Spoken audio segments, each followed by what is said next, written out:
2 of perceiving motion.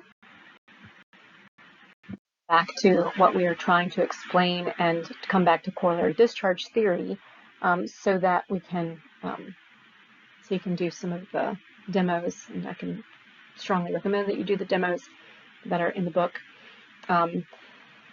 What we are trying to explain is trickier than we think. It's really worth thinking through how is this happening, that we are detecting movement, because it cannot be explained by what is happening on the retina. We can be following someone with our eyes are moving, that person is still. They're staying in the same place on the retina because we're following them. They're staying on our foveal vision. The person can be moving across the room, they're moving on our retina is still, and we still perceive them as moving. However, we can move our eyes around the room, which means there is this image displacement, there is this movement of those objects across the retina, but now we perceive no movement. It's just we're moving our eyes around a still room. Accounting for eye movements, we talked about corollary discharge theory. So movement being detected if the comparator, this region of the brain, receives a signal that the eye is moving, so this corollary discharge, where I'm sending information, a signal to the muscles to move the eye, and a corollary signal is sent to the brain saying, my eye is moving. And so if I'm following something with a pursuit movement and it's staying still on my eye is moving, the comparator receives that signal and it tells me, hey, I'm watching something that's moving. Or if the comparator receives a signal that there's image displacement across the retina. So the IDS is the image displacement signal. If what I'm doing is I'm keeping my eyes still and a bird flies by or Jeremy walks by or whatever's happening and there's movement, there is image displacement across the retina. There is no eye movement with that, and my eyes are staying still. And so again, I perceive movement, but if that comparator receives both the corollary discharge signal, the CDS, and the image displacement signal, the IDS, if it receives both of those, then what it looks like is happening, right, is that this is a stationary object and my eyes are scanning across that stationary object, which is why there's eye movements and image displacement.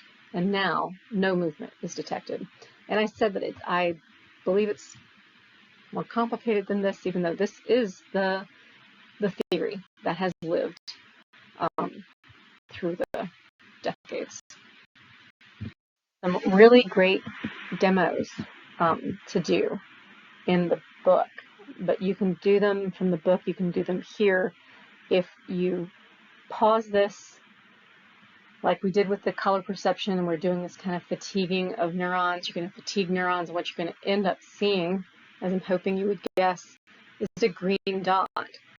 But now something you can do is, when I show you the next screen, you can move your eyes around, and what you'll notice is it looks like what is that little dot is moving along with your eyes. Because there's a corollary discharge, you're moving your eyes, but that is a particular space on the retina that is fatigued, and so that is not moving on the retina. So you're only getting the corollary discharge signal, and it looks like it's moving. Another piece of behavioral evidence. So if you poke your eye, don't poke your eye, but if you poke your eye like really lightly outside of the eyelid, what you'll notice is it looks like the world is moving or shaking as you're poking your eye. That it has this motion to it, and that's how you perceive it, as it is moving. But what's really happening is you're having a corollary discharge. You are sending information to your eyes now to move in the opposite direction so that they stay still. And because you're sending that signal to your eyes, that corollary signal is being sent to the brain, and it looks like the world is moving. It's staying still on the retina. And they have found physiological evidence. So They have found RW is one of the people they've done research with, looking at the neuropsychological evidence, where we can see what happens if there's no corollary discharge, but there is image displacement. So RW has lesions to his medial superior temporal area.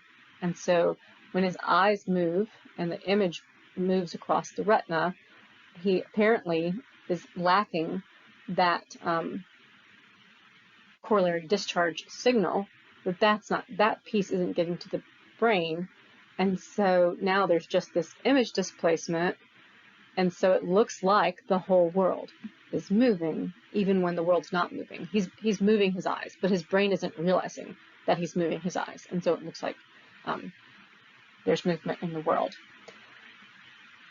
What I've heard about RW is that it is very difficult for him to be in a car with that kind of movement.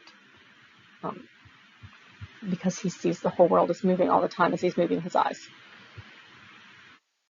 I usually do stay kind of quiet on the earlier part of this of why we need something other than just corollary discharge, why we need to consider aspects of the optic array or this disturbance in the optic array, what's happening in the environment. But I talked about that a little bit earlier, that things can be separate things can be moving at different speeds, right? I can be moving through my environment and moving my eyes, and something is moving, and yet I can tell what is staying still and what is actually moving. And so we're doing either these velocity checks and comparisons at a very fast kind of rate, very quickly and seamlessly, or we're making these comparisons of the optic array and adding that into these corollary discharge signals and image displacement signals, that is considered, again, very quickly and very seamlessly. Talking about several regions that are specific to movement, including the middle temporal area, the medial superior temporal area, both of which I've discussed very briefly, but we'll discuss more detailed with slides, and the superior temporal sulcus, where we are perceiving biological motion. But we're going to start back in the visual cortex to these single complex cells and end-stop cells that we talked about before as what they are perceiving as far as movement. And if you think about how those neurons are responding to movement, you realize that there is what's called an aperture problem. So if you take your hand and make a small O, and then you look around your world through this little tiny aperture, like you would for a little camera, and you move something like your finger across that aperture, and you can see that movement. But you can see that if you move your finger to the right, it looks like it's moving to the right. If you move your finger up and to the right, you can see the hand come in and everything, but really the movement is occurring, it's going to the right. So that little aperture isn't getting the full information, right? It's just a little tiny piece of the world. And so we need to take these directionally selective neurons in the cortex and add that information together in a more complex way. Aperture problem, and it is a pencil, something longer is better than your finger. Same with the long pole. If you can find a way to create that little aperture and get something long, and notice that through that aperture, like what I am responding to as a specific neuron, it's like looking through that little aperture, except even smaller. And is going to solve this problem again by pulling together the information from many of those directionally selective neurons, because one of them just sees an aperture, but when we have many of them put together, now we can see actual movement. And it's not just the complex cells, the directionally selective or directionally sensitive neurons, but the end-stop cells. So now we have areas in the, or neurons in the visual cortex that are going to respond to the movements at the ends of objects, because we want to see real movement. And this is all going to be pooled together in the middle temporal cortex. Picture that I think is helpful for visualizing some of these areas, that we are back in the striate cortex in V1 when we're talking about those directionally sensitive neurons and the end-stop cells as well. So seeing the ends of objects, which we talked about. I know everybody wanted to come back to the feature detectors and our receptive fields in the striate cortex, but now we're going to take that information or send that information to the middle temporal area, which is mislabeled medial temporal area in this picture, but the middle temporal area is pooling that information together so we can see real movement.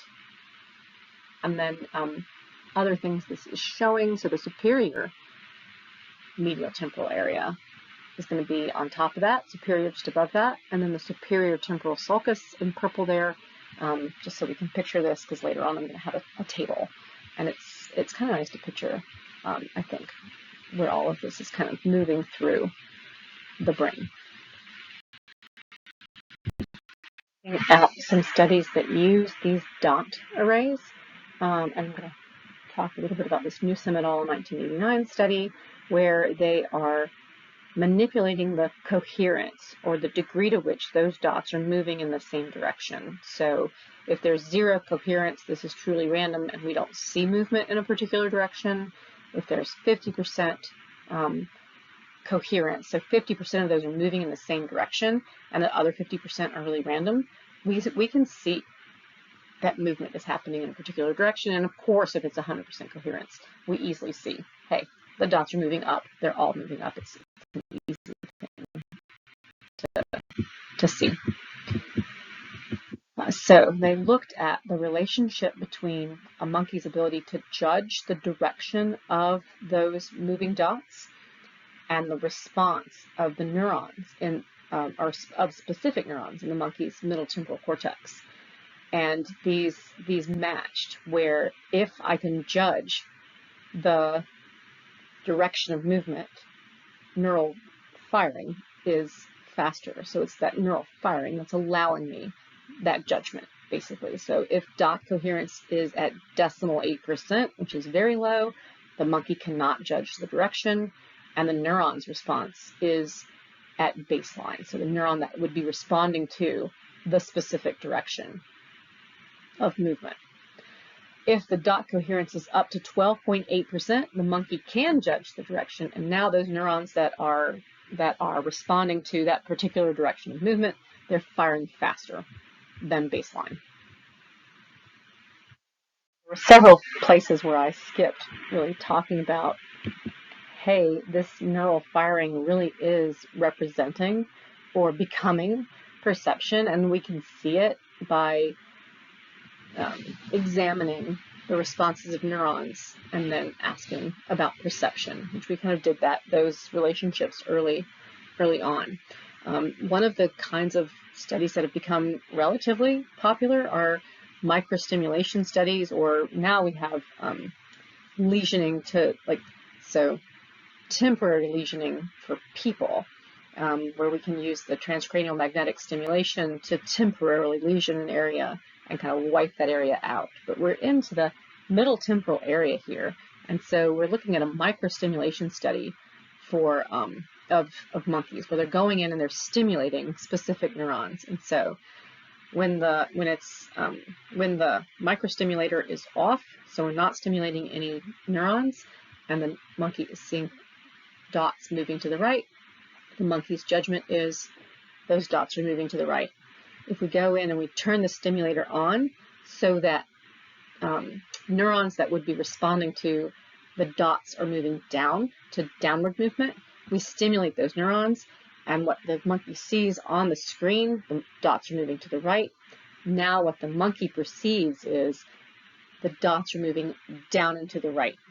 So we can see these specific neurons are affecting perception, and we can manipulate what the monkey sees by stimulating certain neurons. biological motion is just special. And so that top link, that link is spelled out here, and you can go plug that in or control click or whatever you do on your in the PowerPoints. I'm not going to include that one, but I will include the point light walkers. The biomotion lab is something you can kind of play with and watch a biological motion like walker. It's kind of fun to play with.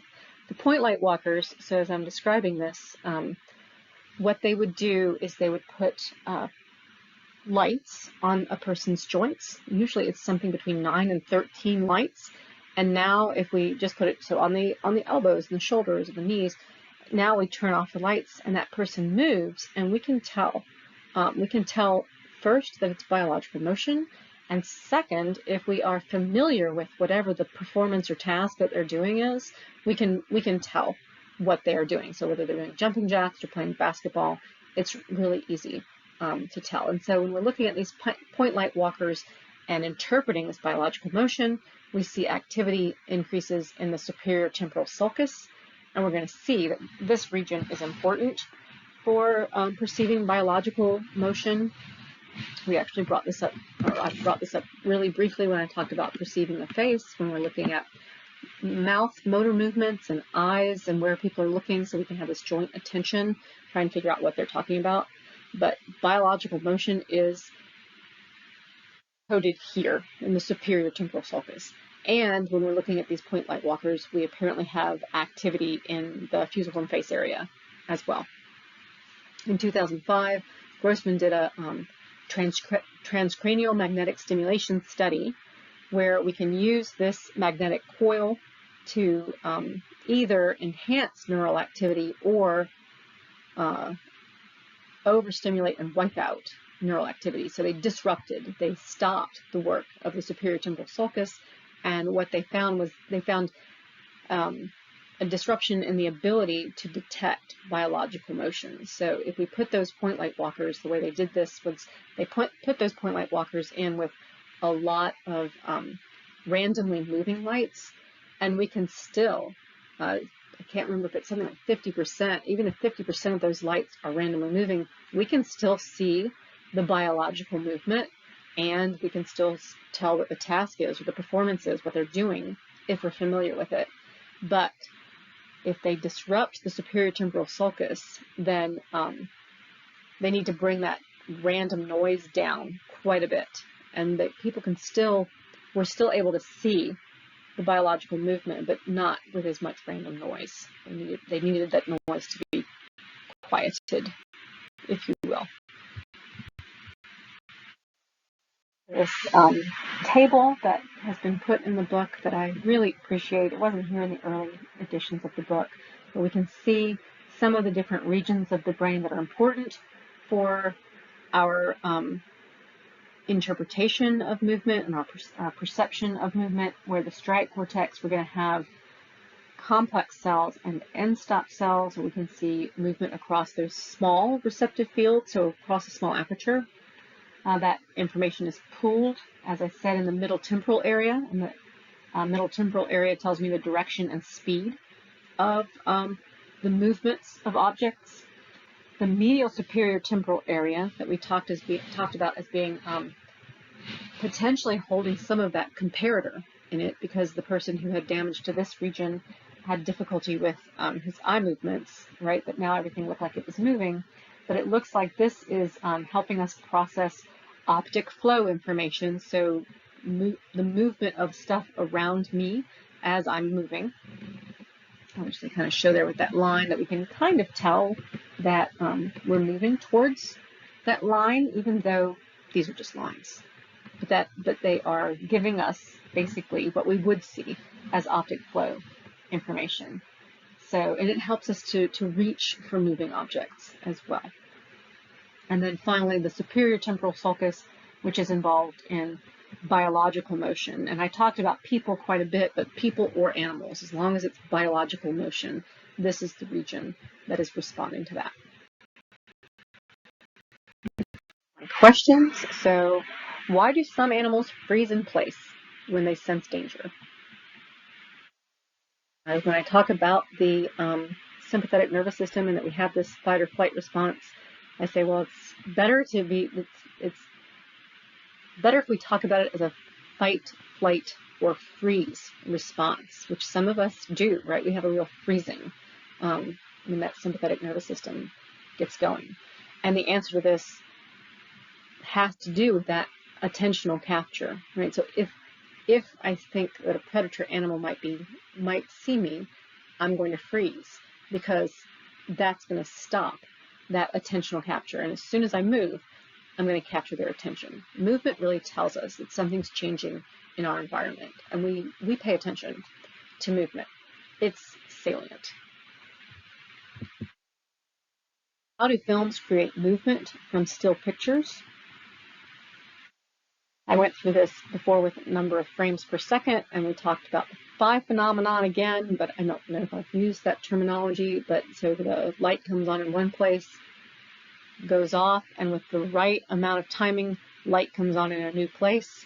And if the timing is right, we see that as moving, right? So that we're creating apparent movement from those still pictures. And the timing does have to be right, otherwise things look like they're just jumping around and not moving there in the same way. And then what's special about movement of human and animal bodies? And basically, I've said these just are special, right? We're using a special region of the brain to interpret biological motion and to perceive biological motion.